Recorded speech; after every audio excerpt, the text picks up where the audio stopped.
Did you know Australia is home to 20 of the world's 25 most dangerous snakes? Indeed, this sun-kissed land down under has long been renowned for its unusually high number of potentially lethal creatures.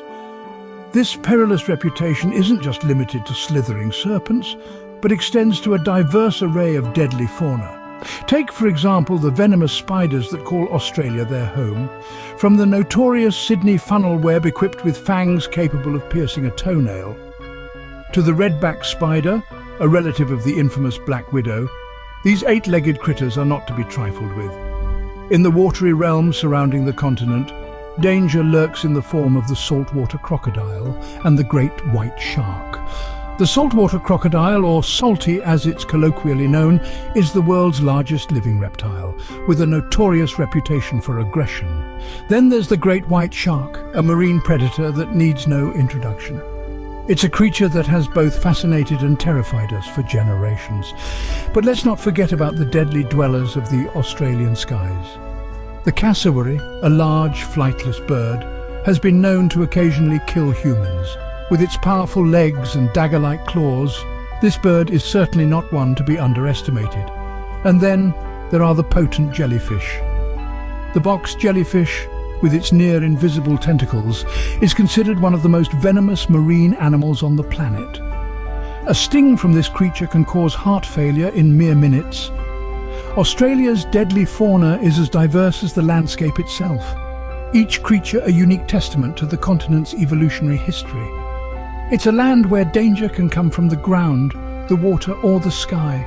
A land where survival demands respect for the natural world and its inhabitants.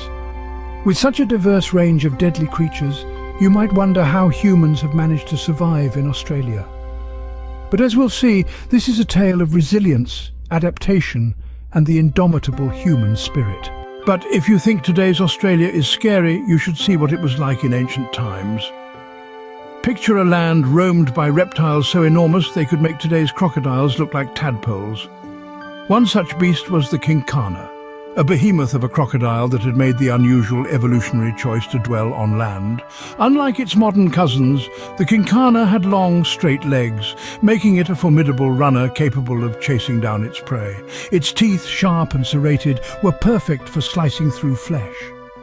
The kinkana was a terror that stalked the land, a predator of both large mammals and potentially the early humans who dared to share its territory. Then there was the megalania, a cousin of the Komodo dragon, but on a scale that's hard to fathom. Picture a lizard longer than a car, with a girth to match. This was no lazy sunbather. The megalania was a fearsome predator, armed with rows of razor-sharp teeth and a ferocious appetite. As if its size and strength weren't terrifying enough, there's a theory that the megalania was venomous. Imagine the horror of early humans facing a creature with a toxic bite that could cause paralysis or even death. It's a chilling thought, isn't it? These giant reptiles were not the only threats lurking in ancient Australia. A host of other predators, some even larger and more terrifying, roamed the landscape. But that's a tale for another time. For now, let the images of the kinkana and megalania linger in your mind.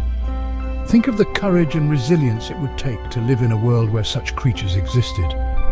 And remember, these were just a few of the many dangers that awaited our ancestors in the ancient land of giants that was Australia. Ancient Australia also had its share of terrifying mammalian predators. Let's take a journey back in time to meet one of the most fearsome, the Thylacoleo. This beast was a predatory marsupial that roamed the land with a powerful bite and sharp claws.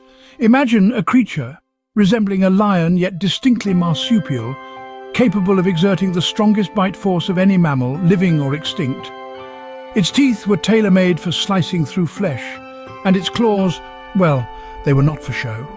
This marsupial lion was a master climber, using its robust forelimbs and hook-like thumbs to scale trees. This ability made it a formidable ambush predator, leaping from heights onto unsuspecting prey. But the terror doesn't stop there. Enter the Wanambi. Now, this creature was not your average garden snake. This was a giant constrictor, a serpent of such size that it could easily coil around a full-grown human.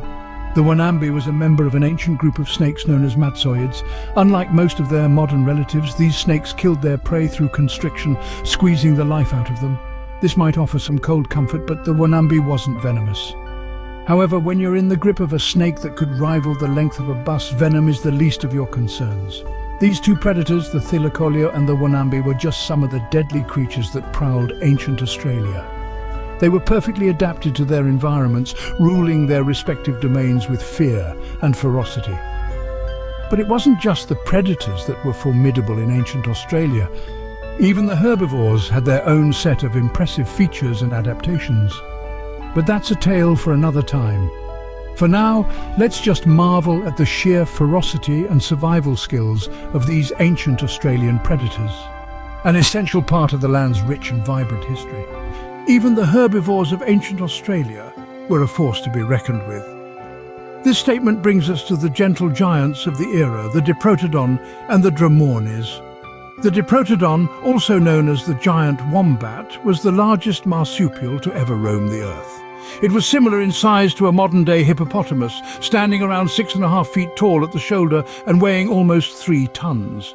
Imagine a wombat but supersized. Their enormous size made them a formidable opponent even for the top predators of the time. These colossal creatures were herbivores, feasting on a diet of leaves, shrubs and grasses. Despite their plant-eating nature, their sheer size could pose a threat to early humans, especially if they found themselves in the path of a charging Diprotodon. On the other side we have the Dromornis, a truly impressive bird standing at almost 10 feet tall. These birds, often referred to as mihirungs or thunderbirds, were among the heaviest birds to have ever existed, weighing up to half a ton. Despite their intimidating size, Dromornis were not predatory birds. They were herbivores with a diet consisting of soft leaves, fruits, seeds and other plant materials, yet their size alone could pose a threat to early humans. A startled Dromornis could easily trample a person underfoot, and their strong, sharp beaks were more than capable of delivering a potentially lethal peck. These herbivores, though not predatory, were not to be taken lightly. Their size and strength could easily turn them from gentle giants into unintentional threats. Yet despite these challenges, early humans in Australia found a way to coexist. They learned the behaviours and habits of these enormous creatures, developing strategies to avoid conflict. Through ingenuity and adaptability, they managed to live alongside these imposing herbivores and the many other formidable creatures that inhabited ancient Australia. Despite these threats, early humans in Australia managed to survive and even thrive. Even in the face of such imposing fauna, humanity found a way to not only survive, but flourish in this ancient, untamed land. You might be wondering, how did early humans survive in such a deadly environment? The answer lies in the extraordinary resilience and adaptability of our species.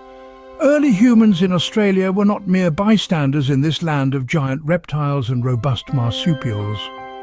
No, they took an active role in their survival, transforming from prey to predator. These early inhabitants had to learn quickly to survive. They developed tools and weapons using the very resources that the harsh Australian environment provided. Stone, wood and bone became spears and boomerangs, tools for hunting and protection. They learned to strategize, to understand the behaviors of these colossal creatures and to exploit their weaknesses. But survival wasn't all about hunting and combat. These early Australians adapted to their environment in other ways too. They learned to forage, to identify which plants were safe to eat and which were not. They discovered how to harness the power of fire, not just for warmth and cooking, but also to manage the land. They used controlled burns to stimulate the growth of plant foods and to drive game into open areas for easier hunting. And they learned to live within the rhythms of the Australian landscape, moving with the seasons, following the migrations of animals and seeking out water sources. They developed a deep understanding of and respect for the land and its inhabitants, a respect that continues to be a fundamental part of Aboriginal culture today. These early humans' ability to adapt, to learn and to innovate ensured their survival in a land that was as deadly as it was beautiful. They hunted the mega-predators, they survived the adversities, and they thrived. So, while Australia is known for its deadly fauna, it is also a testament to human resilience and adaptability.